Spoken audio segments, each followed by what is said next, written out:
World War II does not end in August 1945. It becomes something far worse. The Manhattan Project never fully succeeds. Early experiments stall. Critical breakthroughs never happen. The chain reaction calculations prove unstable. Funding shifts. Political focus changes. The neutron flux is spiking. Instability. Rewrite the absorption term. Quickly! The nuclear program is unstable. We must revise budget shifts to conventional arms. Priority is the Pacific. On the morning of August 6, 1945, the sky above Hiroshima was clear. In real history, a single aircraft appeared. A single bomb fell, and the world changed forever. But in this timeline, that aircraft never carries a nuclear weapon, because the bomb was never invented, not delayed, not tested, not hidden, never built at all, and without it, World War II does not end in August 1945. It becomes something far worse. The Manhattan Project never fully succeeds. Early experiments stall. Critical breakthroughs never happen. The chain reaction calculations prove unstable. Funding shifts. Political focus changes. The neutron flux is spiking. Instability. Rewrite the absorption term. Quickly! The nuclear program is unstable. We must revise budget shifts to conventional arms. Priority is the Pacific. Scientists The neutron continue path is still researching off. Let's atomic recheck the theory. variables. Adjusting the detector gain now. The glow is stabilizing. The calculations align with the diagrams. We're closer. Good. Let's refine it further. But a usable weapon remains impossible, and when Germany collapses in May 1945, America has no superweapon waiting. Only conventional bombs, only Downfall invasion is our only plans, path. only the Pacific War still raging. Japan does not surrender. Why would it? Stands. Our spirit is unbroken. Why surrender without a decisive weapon? We continue to resist. Its cities have burned before. Tokyo was already devastated by firebombing. Entire districts erased. Tens of thousands killed in a single night. But Japan's leadership still believed something important. If they could make the invasion of Japan so costly, On Kyushu, the Japanese prepare a defense to inflict maximum casualties. In the war room, planners calculate the cost. The invasion could catastrophically costly. America might negotiate, and without the atomic bomb, that belief becomes stronger. Their losses will be catastrophic. We can force a negotiation. Yes, their will to fight will break. Downfall will cost us 500,000 men. The public won't stand for it. We need another way. Operation Downfall begins, the largest amphibious invasion in human history. American ships gather in numbers never seen before. Soldiers board transports, knowing what waits ahead. Unlike Normandy, there is no surprise. Japan is ready. Every beach is fortified. Every village armed. Civilians are trained to fight with rifles, grenades, even bamboo spears. Because Japan understands something clearly. If they lose their homeland, they lose everything. The first landings in southern Japan are catastrophic.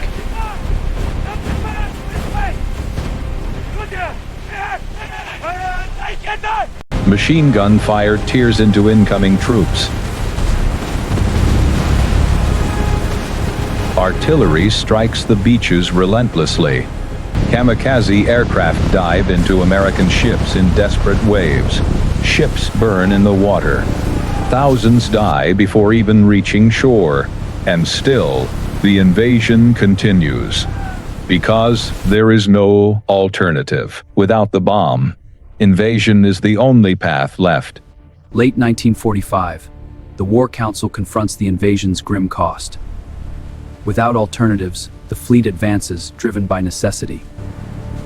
American forces establish beachheads slowly, painfully.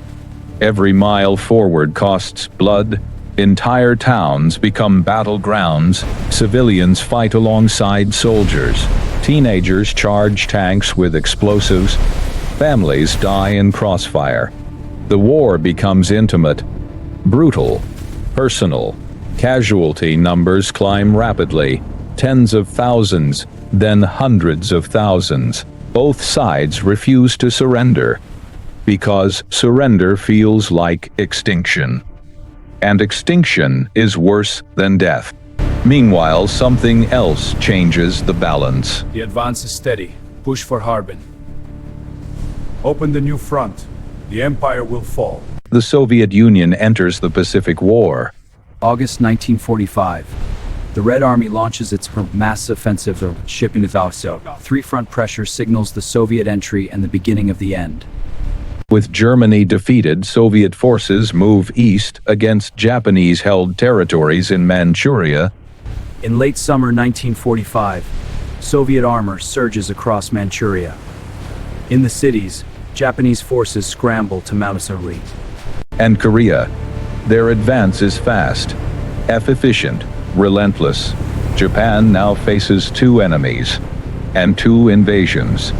Without the atomic bomb to force sudden surrender, the war drags into 1946, then 1947. American casualties exceed anything imagined. The war grinding on, filled a strain under the weight as transport planes ferry the wounded. In Washington, the officials confront casualty charts where numbers climb higher than imagined. Public support weakens. Families question the cost. The war that once united the country now divides it, because wars without clear endings become political nightmares.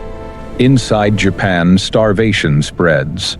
Cities are destroyed, infrastructure collapses. But leadership refuses to surrender unconditionally. They hope for mediation, hope for terms, hope that continued resistance will soften American demands. And hope is powerful.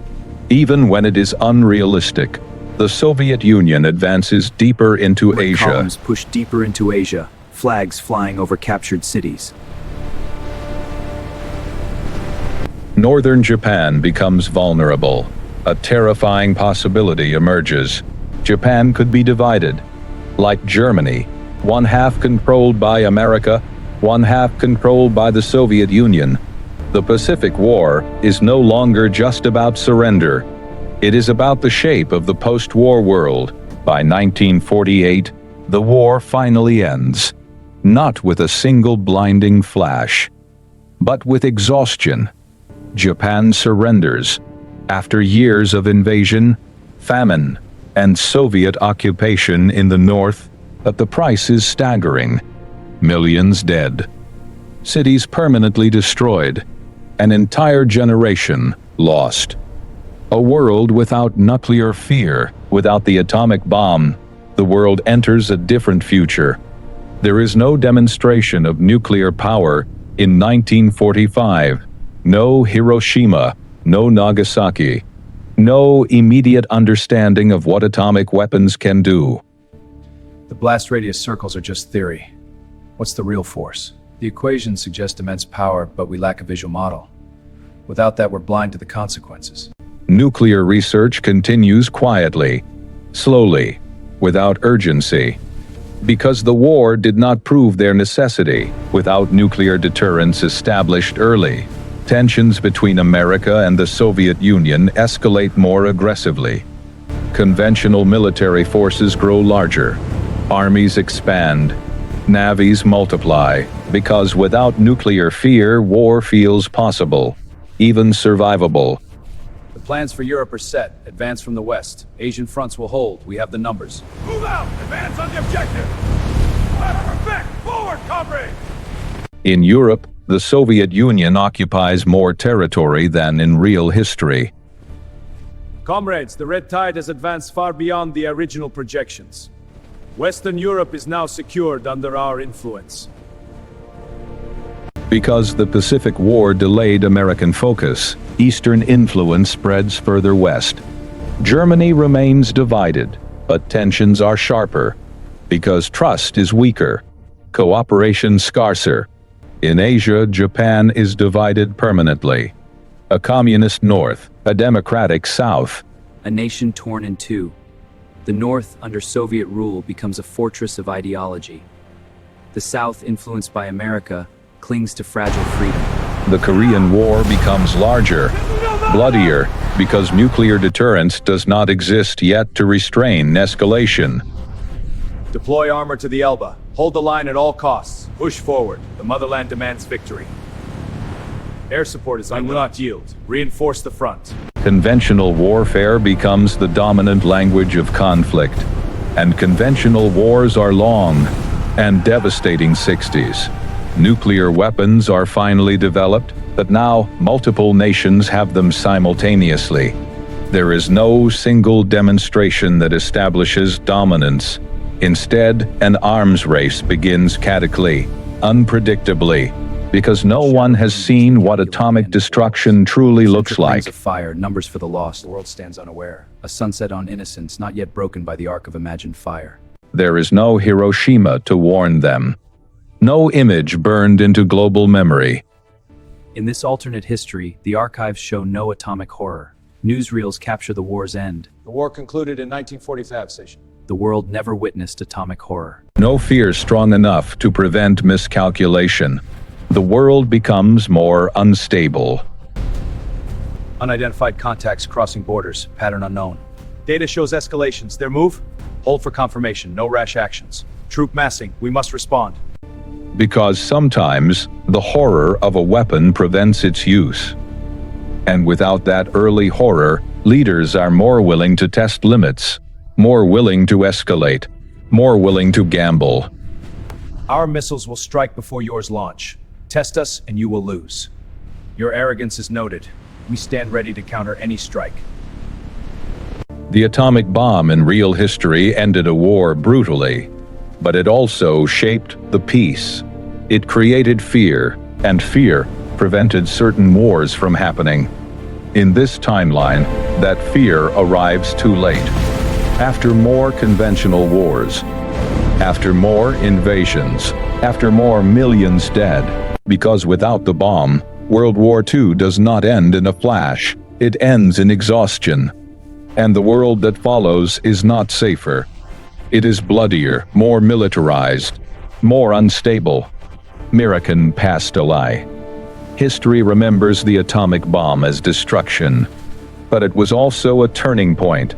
Without it, victory comes slower, peace comes weaker, and the Cold War becomes hotter. Sometimes the most terrifying inventions do more than destroy cities. They reshape decisions. They prevent wars by proving how terrible war can become. And in this timeline, that lesson is never learned in 1945. It is learned later, at a far greater cost.